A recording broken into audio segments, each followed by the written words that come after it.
This episode is brought to you by LifeLock. So much of your personal info is out of your control, like your insurance provider that has your social security number and your favorite retailer that has your payment details. If they get breached, your information, your identity, is vulnerable. That's why LifeLock monitors millions of data points a second for threats.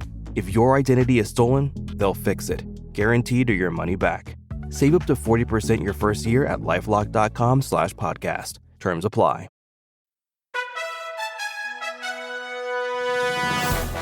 This is Scams and Cons News with Jim Grinstead. A pastor said he may have misunderstood God by selling cryptocurrency. And an 82-year-old woman set up a sting to catch a scammer. But we begin with a Cricket wireless store in Athens, Georgia, which was hit by a scam resulting in a loss of nearly $12,000. The incident involved a fraudster posing as a company vice president. The scammer contacted the employee, claiming to be overseeing the replacement of the store's communication system. The caller convinced the 20-year-old employee to pay a supposed delivery fee, using funds from a recent customer payment to do that. But he'd have to break into the store's safe to get the money. He was directed to a nearby AutoZone to buy the needed tools. Following the scammer's directions, the employee used the tools to access the safe and withdraw the money. The scam escalated further when the employee was told to deposit $4,000 into a Bitcoin machine at a local store. The remaining $8,000 was handed over to an unidentified man in a blue hoodie who claimed to be collecting the cash on behalf of the scammer.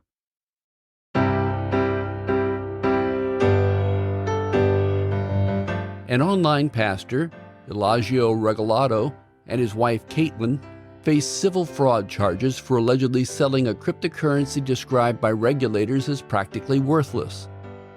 Regalado claims divine inspiration guided him into this venture, saying, "God told me to do it," although he acknowledged the possibility of having misheard the message.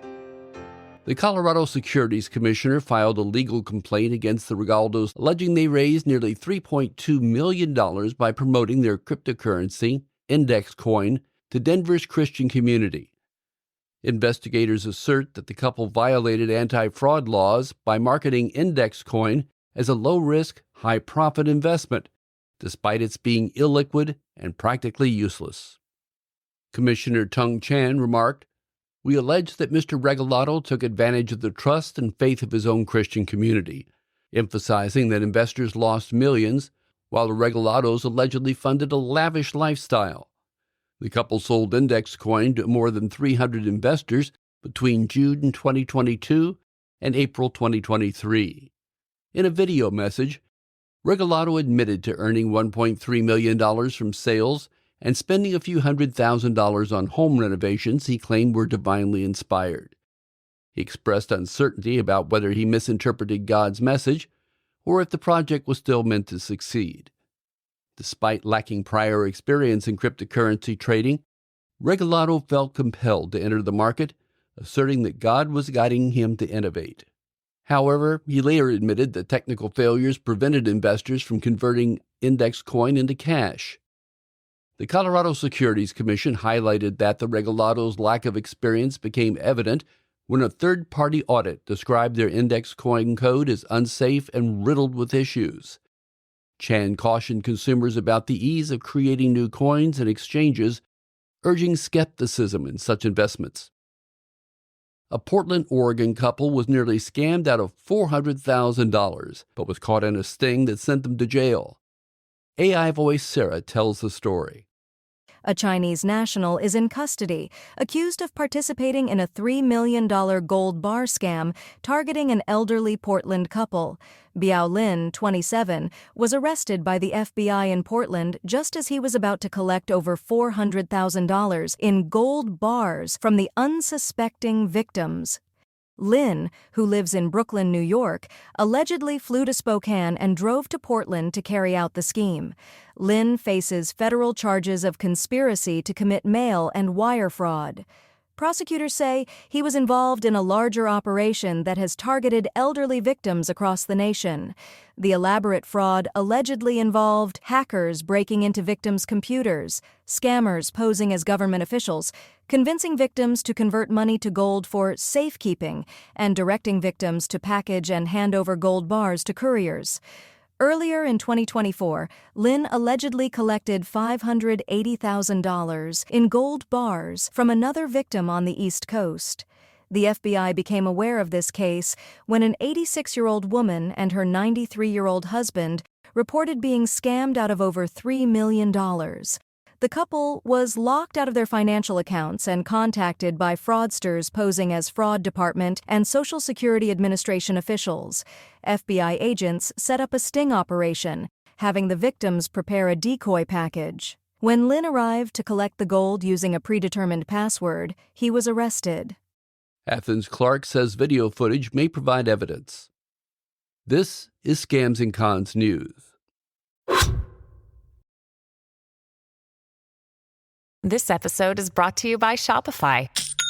Forget the frustration of picking commerce platforms when you switch your business to Shopify, the global commerce platform that supercharges your selling wherever you sell. With Shopify, you'll harness the same intuitive features, trusted apps, and powerful analytics used by the world's leading brands. Sign up today for your $1 per month trial period at shopify.com/tech, all lowercase. That's shopify.com/tech.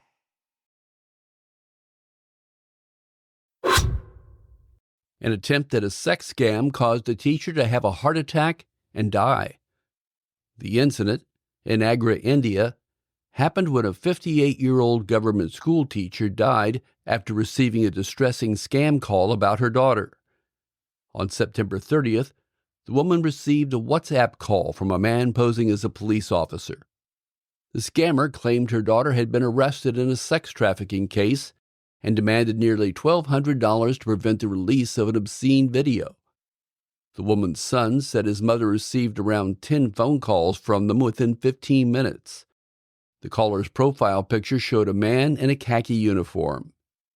The son quickly realized it was a scam when he noticed the +92 country code indicating the call originated from Pakistan. Despite his reassurances, his mother remained anxious. After returning from school, the mother complained of feeling unwell. She was rushed to a nearby hospital but was declared dead on arrival due to cardiac arrest. 5 individuals were charged in connection with a massive tech support scam that defrauded victims of at least $8 million across 10 states.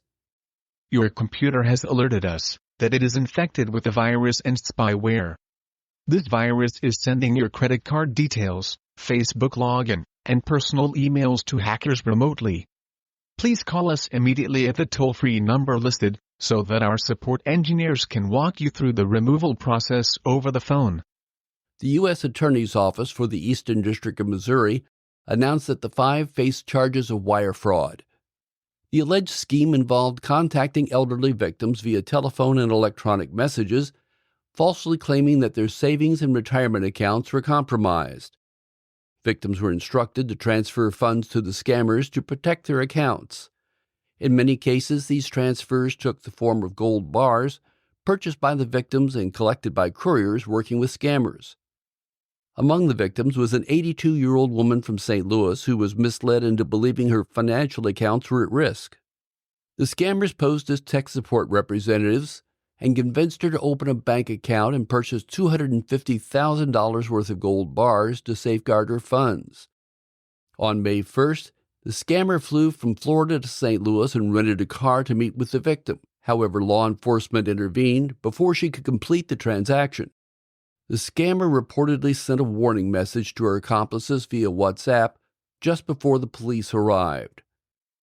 The group operated across various states, including Arizona, California, and Pennsylvania, using handlers and couriers to execute the frauds.